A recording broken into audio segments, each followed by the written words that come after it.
Hello everybody, I am the PC Whisperer, and today I am here to show you the basics of Logic Pro 10. Now, this app is very expensive, you will not get this for free, so if any younger viewers that want to make music are watching this, you will not get this for free. Any version that you got off the internet is pirated, and you should probably just delete it right away. The good genuine version of Logic Pro 10 is over $200 and it's only on the Apple App Store. But this is Logic Pro 10. So, very fancy stuff here. And this is basically what it's going to look like when you open it up. This is the inspector. It's the first thing that I'll come up with. It'll show you the one track that you're looking at. It'll show you the region and like the icon. You can change the icon if you want to. You can change the name of the audio. There. So that's the name of our audio now.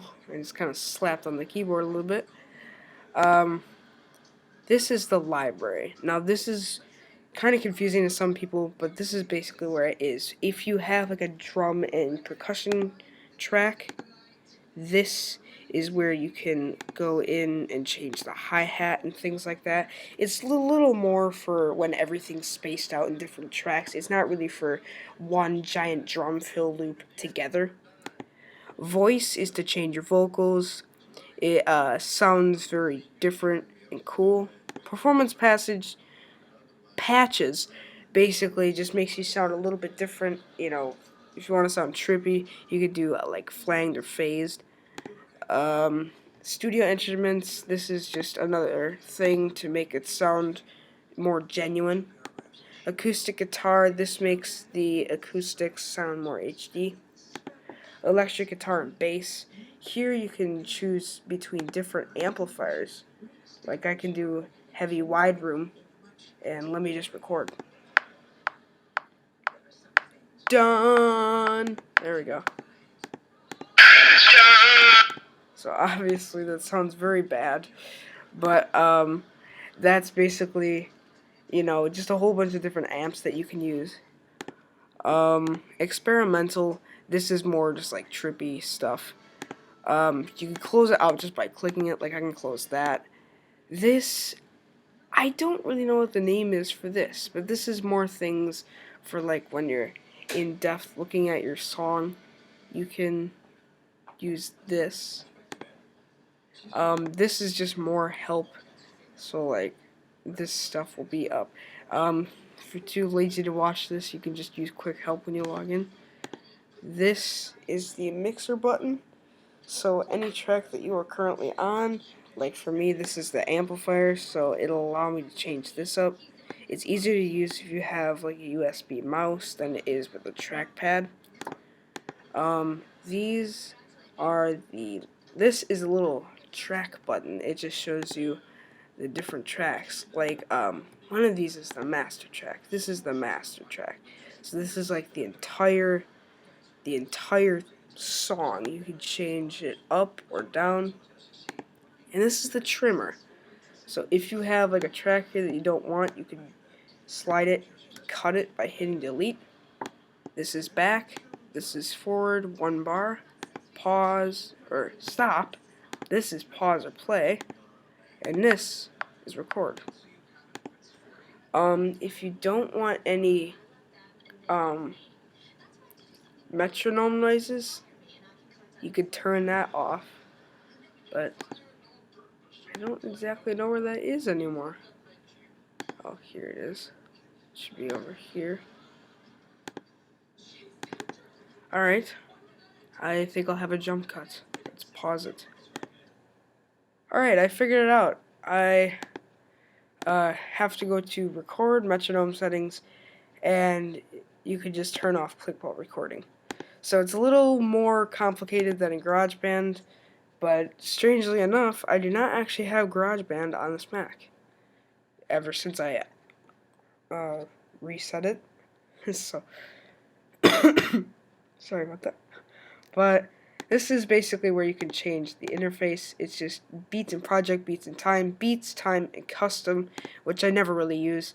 I usually just put it on time, really, just to see how long the song is. If you're not real technical and you're just messing around with it, this doesn't matter. This is to loop. So if I were to put a loop in here, let's just put this beat in here. This means that I'll change the tempo. That's fine. You can cut it down to the end of the loop, and it'll play.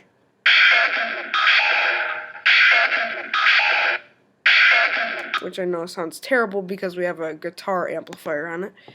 But this is the tuner, so it'll try and tune my voice. Yeah, and that's not gonna work. This. I don't even know what this is. This is solo. Oh, okay, so solo is where it's only one track. So if I have like a billion tracks on here, it'll only play the track that I just put on that's in the trimmer. Or I can click on this track and it'll only play this track.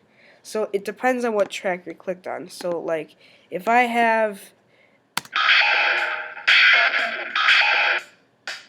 and I only want to hear this because this doesn't sound insane, I can click on this track, hit solo,